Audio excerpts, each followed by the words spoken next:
दोस्तों आज हम करने जा रहे हैं हरियाणा ग्रुप डी का 28वां सेट। इससे पहले हमारे 27 सेट हो चुके हैं, सभी के सभी आपको प्लेलिस्ट में मिल जाएंगे। एंड चलो शुरू करते हैं बिना किसी देरी के। पहले क्वेश्चन पे जाने से पहले आप सभी वीडियो को लाइक कर दीजिए और आखिरी में बताना आपका कितना स्कोर बनता है ये सभी क्वेश्चन एक साथ लगाने में। पहला क्वेश्चन है, चौधरी देवीलाल क्रिकेट स्टेडियम हरियाणा के किस जिले में स्थित है? ऑप्शन है गुरुग्राम, पंचकुला, रोहतक या फरीदाबाद। तो इसका सही जवाब हो जाएगा पंचकुला। पंचकुला के अंदर आपका चौधरी देवीलाल क्रिकेट स्टेडियम है। उसके अलावा उसमें भी किधर है तो सेक्टर 3 में है। किधर है? सेक्टर 3 के अंदर है। ठीक है। और जो ये स्टेडियम है ये इंटरनेशनल स्टैंडर्ड्स को फॉलो करता है। मतलब इधर क्या है, स्पोर्ट्स कॉम्प्लेक्स है जहाँ पे डोमेस्टिक और वार्म अप क्रिकेट मैचेस भी होते हैं। कौन से डोमेस्टिक और कौन से मैचेस होते हैं? वार्म अप क्रिकेट मैचेस होते हैं। ठीक है। अब चलते हैं हमारे अगले क्वेश्चन पे। अगला क्वेश्चन है, कलेसर राष्ट्रीय उद्यान मुख्य रूप से किस वृक्ष के जंगलों के लिए प्रसिद्ध है? तो याद रखना कौन से वृक्ष के लिए फेमस है, याद करना। एक तो हमारे पास ये वाला राष्ट्रीय उद्यान है और एक और कौन सा है? सुल्तानपुर। एक और कौन सा है? सुल्तानपुर। ये दो हमारे पास राष्ट्रीय उद्यान है या फिर नेशनल पार्क आप कह सकते हो। नेशनल पार्क है। तो याद रखना जो साल पेड़ होते हैं उसके लिए जो कलेश्वर नेशनल पार्क है वो फेमस है। और उसके अलावा ये किधर है? कलेश्वर नेशनल पार्क किधर है? तो याद करना यमुनानगर के अंदर है। किधर है? यमुनानगर के अंदर है। और उसके अलावा एक मैंने बता दिया कि सुल्तानपुर नेशनल पार्क है। और ये हरियाणा का सबसे बड़ा नेशनल पार्क है। ठीक है। कौन से वाला? कलेश्वर वाला। और कितना है ये, कोई साइज आपसे पूछे तो 13,000 एकड़ के अंदर ही फैला हुआ है। और उसके अलावा इस पार्क में कौन से आपको जानवर मिलते हैं? तो लेपर्ड है इसके अंदर, लेपर्ड है, सांबर है, चित्तल है। ठीक है। और जंगल फॉल है, रेड जंगल फॉल है जो इसके अंदर पाए जाते हैं, जिसके लिए फेमस है। ठीक है। और नेशनल पार्क यदि आपको करने हैं आप हमारी वीडियो देख सकते हो। एक हमारी पहले वीडियो आई थी जिसके अंदर हमने 41 मिनट के अंदर सारे के सारे नेशनल पार्क आपको याद करा दिए हैं, वो भी ट्रिक्स के साथ। आप वो चेकआउट कर सकते हो। अगला क्वेश्चन है, हरियाणा के किस जिले को बुनकरों का शहर तथा पेट्रोकेमिकल हब दोनों कहा जाता है? तो देखो बुनकरों का शहर तो हम बहुत बार कर चुके हैं। पेट्रोकेमिकल हब हमारे लिए नई चीज है। तो पेट्रोकेमिकल हब है, हम किसको कहते हैं? याद करना, पानीपत को कहते हैं। पानीपत को कहते हैं क्योंकि इधर क्या है? Indian oil corporation. क्या है? इंडियन ऑयल कॉरपोरेशन, IOCL का क्या है? रिफाइनरी है। जो ये कंपनी है IOCL, इसकी रिफाइनरी है, इसलिए इसे क्या कहा जाता है? पेट्रोकेमिकल हब इसे कहा जाता है। और जो रिफाइनरी मैंने बताई है कौन से गांव के अंदर है? तो बाउली गांव के अंदर है। किधर है? बाउली गांव के अंदर है। ठीक है। अब चलते हैं हमारे अगले प्रश्न पे। अगला प्रश्न है, केंद्रीय मृदा लवणता अनुसंधान संस्थान जो CSSRI है हरियाणा में कहाँ स्थित है? तो याद करना कहाँ स्थित है। ये हमारे करनाल के अंदर स्थित है। और CSSRI की इंग्लिश में क्या फुल फॉर्म होएगी? Central soil salinity research institute. मतलब कि जो सोइल होती है, मिट्टी होती है, उसके उसके अंदर कितना नमक है या फिर कितनी वो, मतलब उसके अंदर उपजाऊ है या नहीं है, उस चीज की रिसर्च होती है। वो हमारी किधर है? करनाल के अंदर है। और याद करना इसकी स्थापना हुई थी 1969 के अंदर हुई थी। और किसके द्वारा हुई थी? ICAR के द्वारा हुई थी। ICAR की फुल फॉर्म आप मुझे कमेंट सेक्शन में बताना क्या होती है। उसके अलावा हम इसकी लवानिया और क्या नापने के लिए कि कितना नमकीन पानी है या फिर कितनी नमकीन मिट्टी है, उसके सुधार के लिए क्या की गई थी? स्थापना की गई थी। ठीक है। सुधार के लिए। ठीक है। और उसके अलावा जमीन में योग्य बनाने के लिए कि मिट्टी उग सके उस लिए। ठीक है।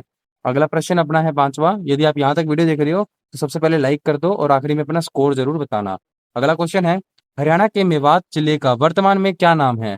तो बहुत आसान क्वेश्चन है ये। क्या नाम है? नू। क्या नाम है? नू नाम है। और इसका नाम कब बदला गया था? 2016 में।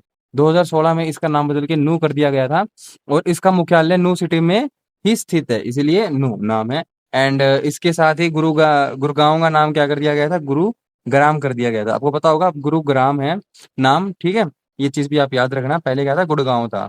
अगला क्वेश्चन है, हरियाणा में महिलाओं द्वारा फागुन महीने में क्या किया जाने वाला प्रसिद्ध लोक नृत्य कौन सा है? तो कौन सा है? फाग नृत्य है। क्या कहते हैं हम उसे? फाग नृत्य कहते हैं। होली के महीने में ये किया जाता है। और उसके अलावा एक बात और याद रखना, ये किस खुशी में किया जाता है? तो फसल आने और वसंत ऋतु के आगमन की खुशी में किया जाता है। अगला प्रश्न है, महर्षि वाल्मीकि संस्कृत विश्वविद्यालय हरियाणा के किस जिले में स्थित है?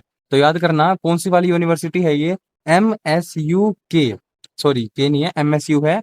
महर्षि वाल्मीकि यूनिवर्सिटी। ठीक है। MVSU। ठीक है। MVSU है। महर्षि वाल्मीकि संस्कृत यूनिवर्सिटी। और किधर है? कैथल के अंदर है। कैथल के अंदर कौन से गांव में? मुंदड़ी गांव के अंदर है, ठीक है। और इसकी स्थापना कब हुई थी? तो इसकी स्थापना रिसेंट में ही हुई थी 2018 में। और उसके द्वारा यहाँ पे क्या है, संस्कृत भाषा और वैदिक ज्ञान का प्रचार के लिए इसकी स्थापना की गई थी। किसके लिए? संस्कृत के लिए और वैदिक ज्ञान के लिए। इसके लिए वैदिक ज्ञान के लिए इसकी स्थापना की गई थी। तो ये रिसेंट है, इसमें से क्वेश्चन आने के चांसेस हैं। तो 2018 में इसकी स्थापना हुई थी, ठीक है। और अगले प्रश्न पे चलते हैं। अगला प्रश्न है, पीतल के बर्तनों के अत्यधिक निर्माण के कारण हरियाणा के किस शहर को पीतल नगरी या फिर ब्रास सिटी कहा जाता है? तो याद करना, रेवाड़ी है ना, रेवाड़ी को हम क्या है, ब्रास सिटी कहते हैं, पीतल नगरी कहते हैं। और क्योंकि यहाँ पे क्या है, जो पीतल के बर्तन है पूरी तरह भारत के अंदर क्या है, प्रसिद्ध है, फेमस है, यहाँ से ही भारत के अंदर सप्लाई किए जाते हैं, यहाँ से बन के, ठीक है, निर्माण हो गए। तो ब्रास सिटी हमारा इसलिए क्या, किसे कहा जाता है? रेवाड़ी को कहा जाता है, ठीक है। अगला प्रश्न है, मोरनी हिल्स की सबसे ऊंची चोटी करो पीक की ऊंचाई लगभग कितनी है? तो कितनी है याद करना, 1514 मीटर अप्रोक्स। कितना फीट हो गया? 4967, 4967 फीट हो गया। बाकी आप फीट याद कर लो, मीटर याद कर लो, एक ही बात है। 1514 मीटर के अंदर है, ठीक है। और ये शिवालिक पहाड़ियों का हिस्सा है और पंचकुला डिस्ट्रिक्ट में है। किधर है? पंचकुला के अंदर, पंचकुला के अंदर क्या है, स्थित है। एंड उसके अलावा हरियाणा राज्य की सबसे ऊंची चोटी कौन सी है? करहो पीक। कौन सी? करहो पीक, जो हमारा यहाँ पे छुपा हुआ है। आपने क्वेश्चन आराम से पढ़ा होगा। तो अगला प्रश्न है, हरियाणा में 1857 की क्रांति की पहली चिंगारी 10 मई 1857 को कहाँ से फूटी थी? तो याद करना, अंबाला छावनी से, अंबाला जो कैंट है वहां से इसकी मतलब जो चिंगारी फूटी थी या फिर चालू हुआ था, हम ऐसे कह सकते हैं। और कब हुई थी, तारीख कोई पूछी तो 10 मई में, आपके क्वेश्चन में ही है ये तारीख, ठीक है। और उससे वहां से इसकी शुरुआत हुई थी।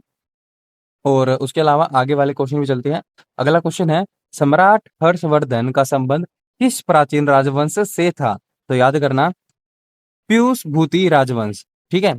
जो पुष्य भूति है, पुष्य भूति डायनेस्टी या फिर राजवंश से क्या है, इनके संबंध थे, क्योंकि वो इसके क्या थे, शासक थे। याद करना, वो क्योंकि इसके शासक थे। एंड उसके अलावा जो राजधानी थी थानेसर, जो अब क्या है, अब थानेसर क्या है, कुरुक्षेत्र, आपको पता होगा।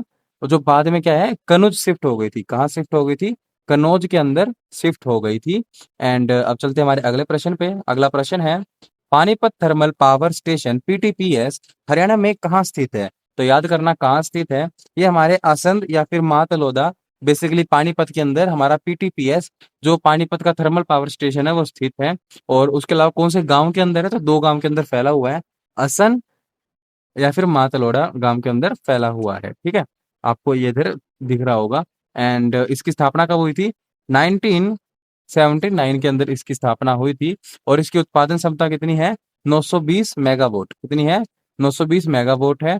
और यहाँ पर क्या है, जो एचपीजीसीएल है, याद करना, एचपीजीसीएल क्या बना?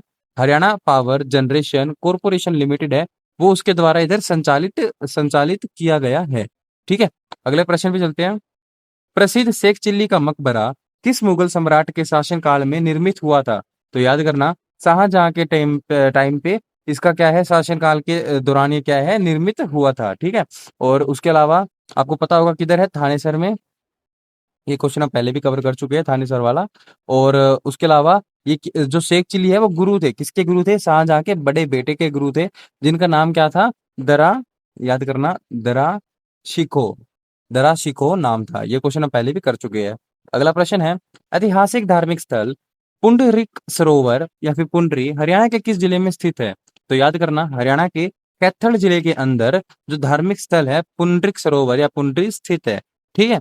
उसके अलावा आपको कुछ बातें और ध्यान रखनी है। ऐसा भी माना जाता है कि जो सत्य युग से जो ये तालाब है, इसका पानी अभी तक कभी भी नहीं सूखा है। और अब चलते हैं हमारे अगले प्रश्न पे। वर्ष 1923 में चौधरी छोटू राम ने फजली हुसैन के साथ मिलकर किस राजनीतिक दल की स्थापना की थी? तो याद करना, यूनियनिस्ट पार्टी की, यूनियनिस्ट पार्टी की क्या की थी, स्थापना की थी। और कब की थी, कोई पूछे तो 1923 के अंदर, 1923 के अंदर। और जो ये पार्टी है, इसका बाद में मतलब क्या नाम था या फिर पूरा नाम क्या था? पंजाब नेशनल यूनियनिस्ट पार्टी, ठीक है, इसकी स्थापना की थी। और ये पार्टी है किसके लिए थी? जमींदारों के लिए थी और किसानों के हित के लिए बनाई गई थी, जमींदार और किसान के हित के लिए बनाई गई थी। और जो छोटू राम है उन्हें किस किस नाम से जाना जाता है? दीन बंधु, ये क्वेश्चन आ सकता है, दीन बंधु। और किसानों का मसीहा, किसानों का मसीहा, इस नाम से जाने जाते हैं। अगला प्रश्न है, सत्यशोधक समाज की स्थापना ज्योतिराव फुल्ले ने किस वर्ष की थी? तो याद करना किस वर्ष की थी। इसका सही जवाब हो जाएगा 1873 के अंदर इसकी स्थापना की थी। और तारीख पूछे तो 24 सितंबर के अंदर। कब? 24 सितंबर के अंदर। और कहाँ? पुणे में, पुणे महाराष्ट्र में इसकी स्थापना हुई थी। ठीक है। और अब चलते हैं हमारे अगले प्रश्न पे। अगला प्रश्न है, प्रसिद्ध बारडोली सत्याग्रह में 1928 की बात है ये, याद करना, में वल्लभ भाई पटेल को सरदार की उपाधि किसने दी थी? तो किसने दी थी? बारडोली की महिलाओं ने। किन्ने ने? बारडोली की महिलाओं ने। और कब? 1928 के अंदर। ठीक है।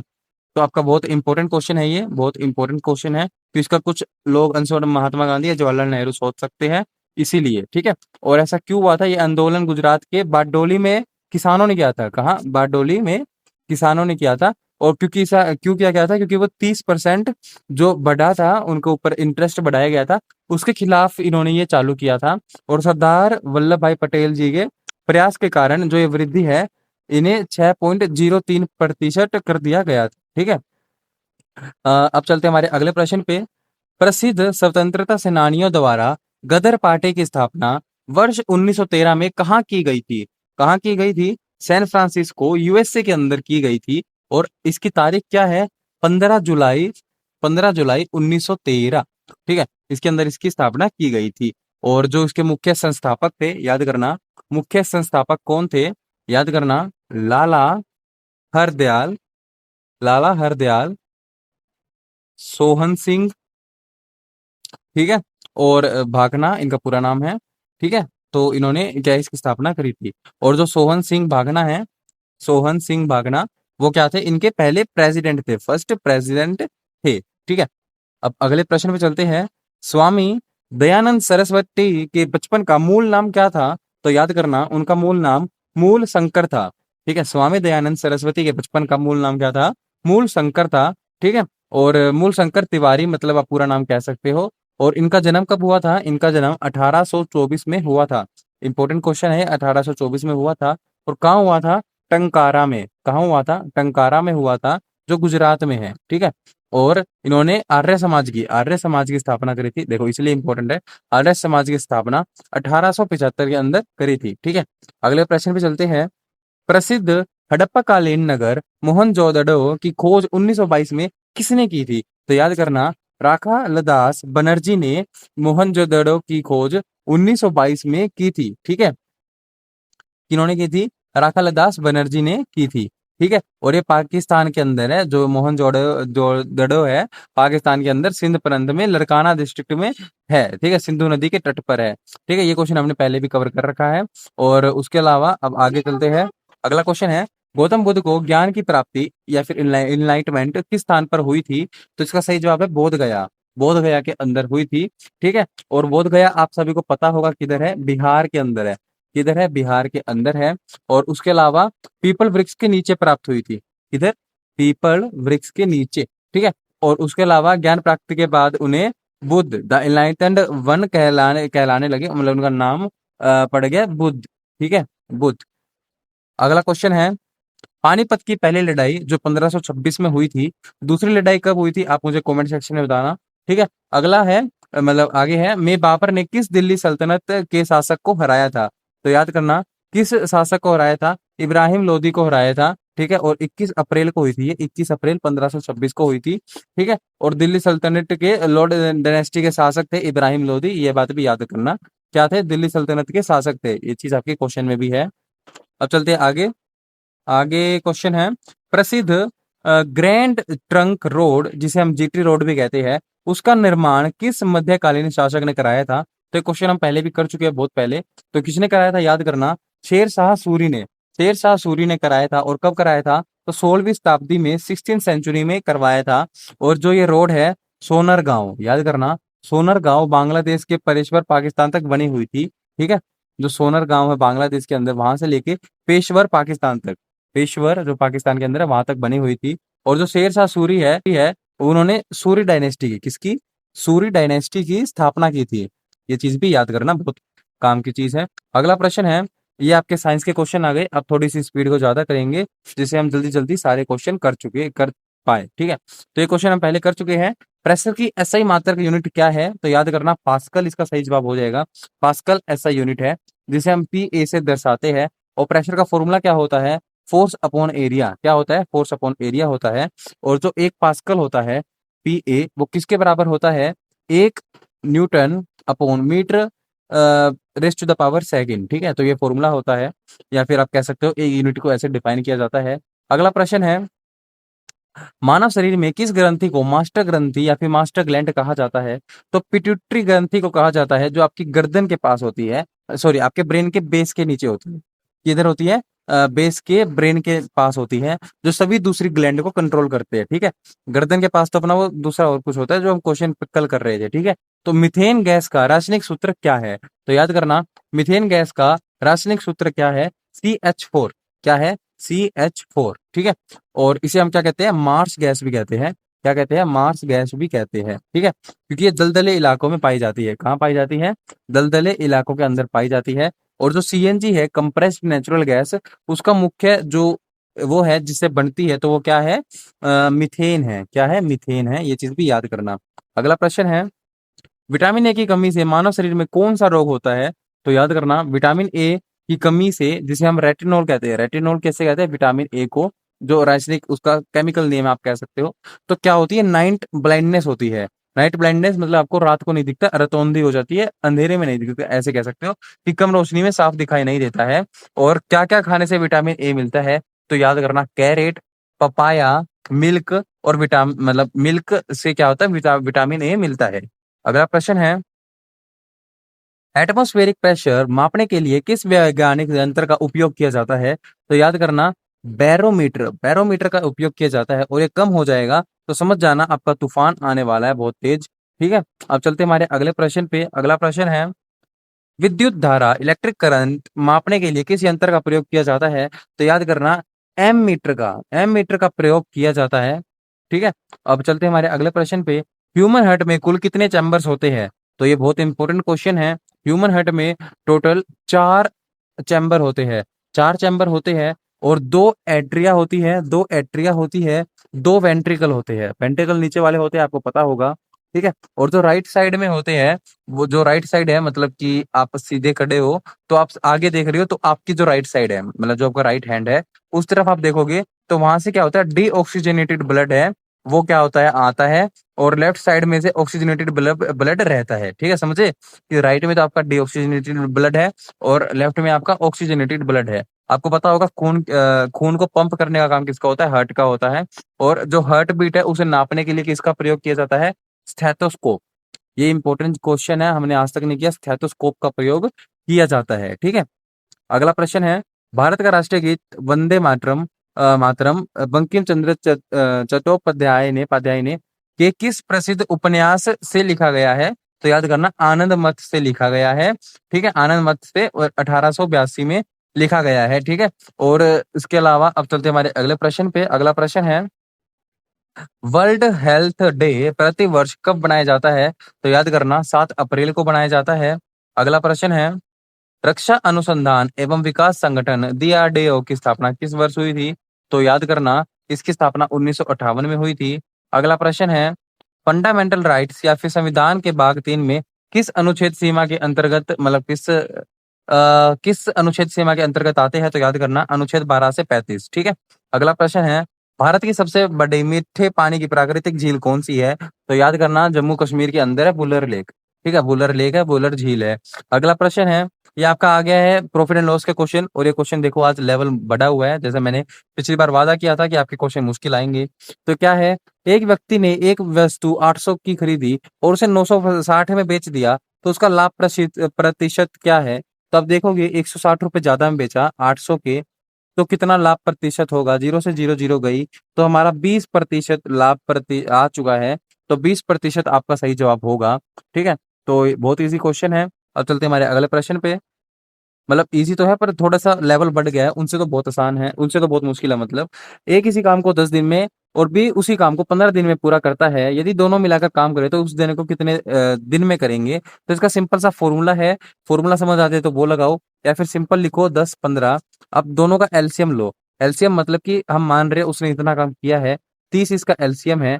अब इसका मतलब क्या है कि ए ने एक दिन में 3 काम किया, यदि 30 काम है, और बी ने एक दिन में 2 काम किया, तो एक दिन में टोटल 5 काम हुआ। 30 काम करना है तो सारे के सारे मिला के 6 दिन आपके लगेंगे। यदि आपको ये चीज़ समझ नहीं आई तो कोई दिक्कत नहीं है, आप वर्क और टाइम की कोई भी अच्छे टीचर की वीडियो देख लेना, आपको ये वाली बेसिक सी चीज़ समझ आ जाएगी।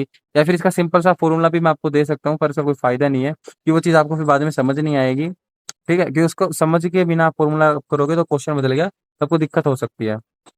ये वाला क्वेश्चन भी थोड़ा-सा है हाई लेवल का कि 2 संख्याओं का अनुपात 3:4 है और उनका योग 70 है, तो इनमें से बड़ी संख्या क्या होगी? तो ये क्वेश्चन वैसे तो मुँह ज़ुबानी ही हो जाएगा कि 40 होगी, क्योंकि देखो योग उनका 70 है और 3-4 का रेशो है, तो एक 40 है जब भी दूसरा 30 होगा, और जब भी उनका रेशो 3-4 आ पाएगा, ये क्वेश्चन वैसे ही हो गया।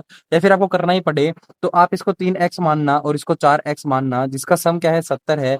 तो आप देखोगे तो x की वैल्यूज़ कितनी आ जाएगी? 10 आ जाएगी, और 10 आते ही आप वैल्यू पुट करोगे तो बड़ी संख्या ये होगी, साफ-सी बात है। तो 40 आपका सही जवाब आ जाएगा।